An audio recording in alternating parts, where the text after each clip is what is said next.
जय हिंद। नमस्कार साथियों, आप सभी लोगों का मोस्ट वेलकम है आज के इस नए क्लास में। साथियों, आज के इस क्लास में हम सभी लोग जो है पढ़ने वाले हैं बीएसएससी कार्यालय परिचारी भर्ती 2025 के एग्जाम के लिए मोस्ट इम्पोर्टेंट प्रीवियस ईयर के क्वेश्चन को, जो कि साथियों आपके बीएसएससी कार्यालय परिचारी भर्ती 2025 के एग्जाम के लिए काफ़ी इंपॉर्टेंट है। तो आप सभी लोग जो इस क्लास को बिल्कुल अच्छी तरीके से लास्ट तक देखिएगा और इस क्लास में दिए जाने वाले इन सभी क्वेश्चन को साथियों आप अच्छी तरीके से जरूर याद कर लीजिएगा, जिससे कि आप जो अपने एग्जाम में सभी क्वेश्चन को आसानी तरीके से बना पाएंगे। तो चलिए साथियों क्लास को स्टार्ट करते हैं। उनसे पहले यदि आप इस चैनल पर पहली बार जुड़ रहे हैं तो साथियों आप इस चैनल को सब्सक्राइब कर लीजिए और सब्सक्राइब करके साथियों आप ऑल नोटिफिकेशन को जरूर ऑल पे दबा लीजिएगा, जिससे कि जब भी कोई नई क्लास हो सबसे पहले क्लास का नोटिफिकेशन आपके पास पहुंच सके। तो आप इस चैनल को साथियों सब्सक्राइब जरूर कर लीजिएगा, साथ ही साथ आप जो इस क्लास को भी लाइक जरूर कर लीजिएगा। तो चलिए साथियों क्लास को स्टार्ट करते हैं और देखिएगा साथियों क्वेश्चन क्या है। साथियों क्वेश्चन है कि भारत में प्रथम आम चुनाव जो ये किस वर्ष हुए थे। लगाइएगा साथियों आंसर। साथियों ये सभी क्वेश्चन काफ़ी इंपॉर्टेंट और वीवीआई सेलेक्टेड क्वेश्चन लिए गए हैं और ये सभी क्वेश्चन आपके पेपर में साथियों सीधे सीधे देखने को मिलेंगे। आप अच्छे से इन प्रश्न को याद कर लीजिएगा और बताइएगा साथियों कि भारत में प्रथम आम चुनाव किस वर्ष हुए थे। तो याद रखिएगा साथियों 1952 में, ठीक है, 1952 में होते हैं। ऑप्शन यहाँ पर आप लोग का क्या, तो डी सही जवाब है 1952 साथियों, याद रखेंगे। अगला यहाँ पर आप लोग का प्रश्न है कि गांधी जी को अर्धनग्न फकीर किसने कहा था। चलिए साथियों बताइए कि गांधी जी को अर्धनग्न फकीर किसने कहा था। तो याद रखेंगे साथियों विंस्टन चर्चिल ने कहा था। तो ऑप्शन यहाँ पर आप लोग का सही जवाब है चर्चिल ने। अगला यहाँ पर आपका प्रश्न है कि भारत में पंचायती राज का आरंभ किस वर्ष में हुआ था। चलिए साथियों बताएंगे कि भारत में पंचायती राज का आरंभ किस वर्ष में हुआ था। तो याद रखिएगा भारत में पंचायती राज का जो आरंभ होता है ये आपके 1959 में हुए थे। ऑप्शन यहाँ पर आप लोग का क्या, तो सी सही जवाब है 1959 में। नेक्स्ट क्वेश्चन देखिएगा। क्वेश्चन है कि भारत में इस्पात का प्रथम कारखाना कहाँ जो है ना स्थापित किया गया था। तो भारत में इस्पात का जो कारखाना है ये कहाँ पर स्थापित किए गए थे। तो याद रखिएगा साथियों जमशेदपुर में। ऑप्शन यहाँ पर आप लोग का बी सही जवाब है जमशेदपुर में। नेक्स्ट क्वेश्चन देखिएगा। आप लोग का क्वेश्चन है कि संयुक्त राष्ट्र संघ का मुख्यालय जो है ये कहाँ पर स्थित है। तो संयुक्त राष्ट्र संघ का मुख्यालय कहाँ पर स्थित है। तो साथियों याद रखेंगे आप सभी लोग न्यूयॉर्क में है। ऑप्शन यहाँ पर आप लोग का बी सही जवाब है न्यूयॉर्क में। नेक्स्ट क्वेश्चन देखिएगा साथियों। क्वेश्चन है कि स्वतंत्र भारत के प्रथम शिक्षा मंत्री कौन थे। बताएंगे साथियों। ये सभी क्वेश्चन साथियों काफी इंपॉर्टेंट और वीवीआई सेलेक्टेड क्वेश्चन है। आप इसको अच्छे से जरूर याद कर लीजिए, क्योंकि साथियों आपके पेपर में जो ना 100% ये सभी क्वेश्चन आएंगे। और बताएंगे साथियों कि स्वतंत्र भारत के प्रथम शिक्षा मंत्री कौन थे। तो याद रखिएगा साथियों अब्दुल कलाम आजाद हो जाएंगे। ऑप्शन यहाँ पर आप लोग का 20 सही जवाब है। नेक्स्ट क्वेश्चन आपका आता है कि हजरत निजामुद्दीन औलिया की दरगाह कहाँ पर स्थित है। चलिए बताइएगा साथियों क्या होगा सही जवाब, कि हजरत निजामुद्दीन औलिया की दरगाह कहाँ पर स्थित है। तो यहाँ पे इस क्वेश्चन का आपका सही जवाब जो है ऑप्शन सी हो जाएंगे दिल्ली में। ऑप्शन सी सही जवाब है दिल्ली में, याद रखेंगे। अगला यहाँ पर आपका प्रश्न है कि निम्नलिखित में से किसे उर्दू भाषा का प्रथम ज्ञानपीठ पुरस्कार मिला था। चलिए बताइएगा आप सभी लोग कि निम्नलिखित में से किसे उर्दू भाषा का प्रथम ज्ञानपीठ पुरस्कार मिला था। तो आप सभी लोग जो याद रखेंगे यहाँ पे इस क्वेश्चन का आपका सही जवाब हो जाएंगे साथियों ऑप्शन डी फिराक गोरखपुरी पर। ऑप्शन यहाँ पे आपका डी सही जवाब है। अगला प्रश्न आता है और प्रश्न है साथियों कि व्यापार के लिए भारत आने वाले प्रथम यूरोपीय कौन थे। तो व्यापार के लिए भारत आने वाले प्रथम यूरोपीय कौन थे। तो याद रखिएगा साथियों ये पुर्तगाली थे। ऑप्शन यहाँ पर आप लोग का 20 सही जवाब है पुर्तगाली। नेक्स्ट क्वेश्चन देखिएगा साथियों। क्वेश्चन है भारत में सामुदायिक विकास कार्यक्रम जो है कब आरंभ हुई थी। तो भारत में सामुदायिक विकास कार्यक्रम कब आरंभ हुआ था। तो याद रखेंगे आप सभी लोग कि भारत में सामुदायिक विकास कार्यक्रम जो है ये आरंभ हुए थे आपके 2 अक्टूबर 1952 को। ऑप्शन ए सही जवाब है 2 अक्टूबर 1952 को। नेक्स्ट क्वेश्चन आपका आता है कि निम्नलिखित में से किस नगर में चार मीनार स्थित हैं। तो निम्नलिखित में से किस नगर में चार मीनार जो है स्थित हो जाएंगे? तो ये स्थित है आपके हैदराबाद में। ऑप्शन यहाँ पर आप सभी लोग का जो है सी सही जवाब है, हैदराबाद। नेक्स्ट क्वेश्चन आता है कि निम्नलिखित में से कौन सी नदी भूमध्य रेखा को 2 बार जो है ना पार करती है?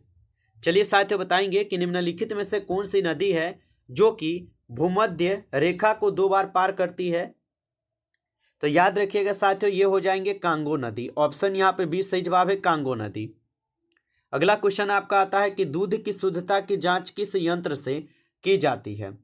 बताइए साथियों। और साथियों, आप अभी तक लाइक नहीं किए हैं तो आप इस क्लास को एक बार ज़्यादा से ज़्यादा लाइक जरूर कर लीजिएगा।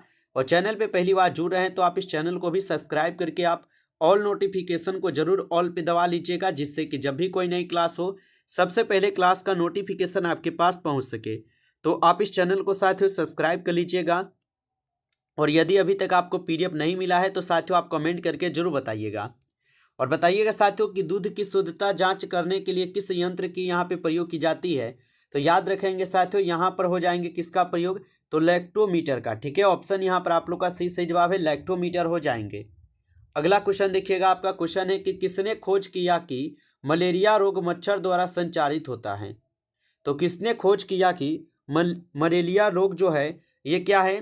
तो ये मच्छर के द्वारा संचारित होता है। तो याद रखेंगे साथियों, ये किए थे कौन? Ronald Ross. ऑप्शन यहाँ पर क्या है? तो आप सभी लोग का जो है डी सही जवाब है। अगला क्वेश्चन देखेंगे, क्वेश्चन है कि रॉकेट के ईंधन में प्रयोग की जाने वाला कृत्रिमक रबर है।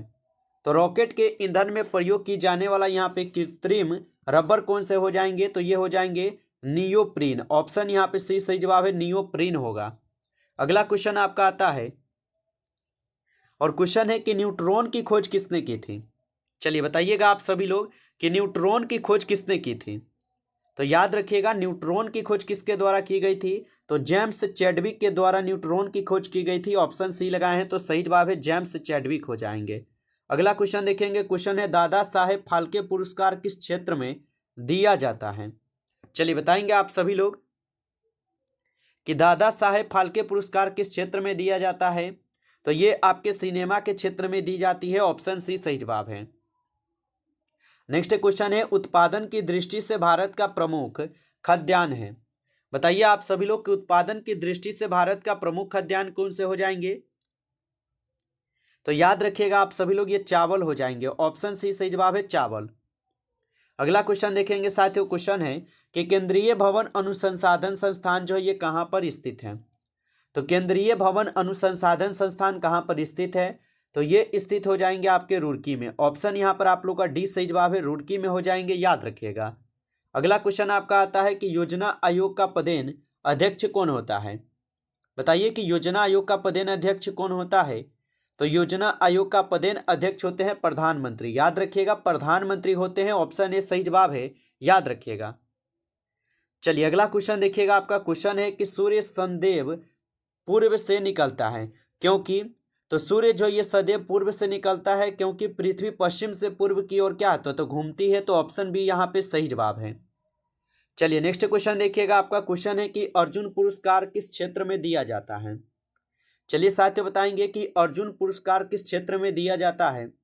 तो अर्जुन पुरस्कार जो है ये खेल के क्षेत्र में दी जाती है। ऑप्शन ए सही जवाब है, खेल के क्षेत्र में। नेक्स्ट क्वेश्चन देखेंगे, क्वेश्चन है आप लोग का चंद्रमा के गुरुत्वाकर्षण से पृथ्वी का गुरुत्वाकर्षण कितने गुना अधिक है? तो चंद्रमा के गुरुत्वाकर्षण से पृथ्वी का जो गुरुत्वाकर्षण है ये कितने गुना अधिक है?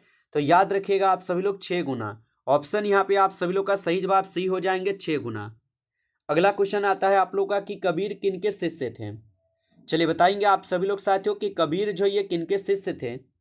तो कबीर हो जाएंगे रामानंद के शिष्य। ऑप्शन डी सही जवाब है, रामानंद के शिष्य थे, याद रखिएगा। नेक्स्ट क्वेश्चन आपका आता है कि छत्तीसगढ़ राज्य की स्थापना किस वर्ष हुई थी? तो छत्तीसगढ़ राज्य की स्थापना किस वर्ष हुई थी? तो छत्तीसगढ़ राज्य की स्थापना हुई थी 2000 ईस्वी में। ऑप्शन यहाँ पर आप लोग का सी सही जवाब है, 2000 ईस्वी में। नेक्स्ट क्वेश्चन देखिएगा, क्वेश्चन है कि सांची के स्तूप का निर्माण जो है किसने करवाया था? तो सांची के स्तूप का निर्माण किसने करवाया था? तो याद रखिएगा आप सभी लोग, अशोक जो है ये सांची का स्तूप का निर्माण करवाए थे। ऑप्शन सी सही जवाब है, अशोक हो जाएंगे। नेक्स्ट क्वेश्चन आपका आता है, निम्नलिखित में से कौन जयपुर का ऐतिहासिक स्थल नहीं है? तो निम्नलिखित में से कौन जयपुर का ऐतिहासिक स्थल नहीं है? तो ये हो जाएंगे कौन, याद रखेंगे जोधाबाई पैलेस हो जाएंगे। ऑप्शन यहाँ पर आप लोग का सही जवाब डी हो जाएंगे, जोधाबाई पैलेस। नेक्स्ट क्वेश्चन आप लोग का आता है, क्वेश्चन है कि तारीखे मुबारक शाही का लेखक यहिया सर हिंदी निम्नलिखित में से किसके शासनकाल में था? तो ये थे आपके सैयद वंश के शासनकाल में। ऑप्शन में यहाँ पर बी सही जवाब है, सैयद वंश। नेक्स्ट क्वेश्चन देखेंगे कि विश्व का सबसे बड़ा महाद्वीप है। चलिए बताएंगे कि विश्व का सबसे बड़ा महाद्वीप कौन सा है? तो विश्व का सबसे बड़ा महाद्वीप हो जाएंगे यहाँ पर कौन से? तो एशिया महाद्वीप। याद रखिएगा ऑप्शन सी सही जवाब है, एशिया महाद्वीप। नेक्स्ट क्वेश्चन आता है कि डायनासोर विलुप्त हुए थे। चलिए बताएंगे कि डायनासोर जो ये विलुप्त हुए थे। तो यहाँ पे इस क्वेश्चन का आपका सही जवाब क्या हो जाएंगे? तो ये हुए थे आपके क्रिटेशियस युग में, ठीक है, क्रिटियस युग में हुए थे। ऑप्शन डी सही जवाब है। नेक्स्ट क्वेश्चन आपका आता है कि निम्नलिखित में से अश्वमेघ यज्ञ का आयोजन किसने किया था? चलिए साथियों बताएंगे कि निम्नलिखित में से अश्वमेघ यज्ञ का आयोजन किसने किया था? तो यहाँ पे इस क्वेश्चन का आपका सही जवाब हो जाएंगे समुद्रगुप्त, ठीक है। ऑप्शन सी यहाँ पे आपका सही जवाब है, समुद्रगुप्त। याद रखिएगा।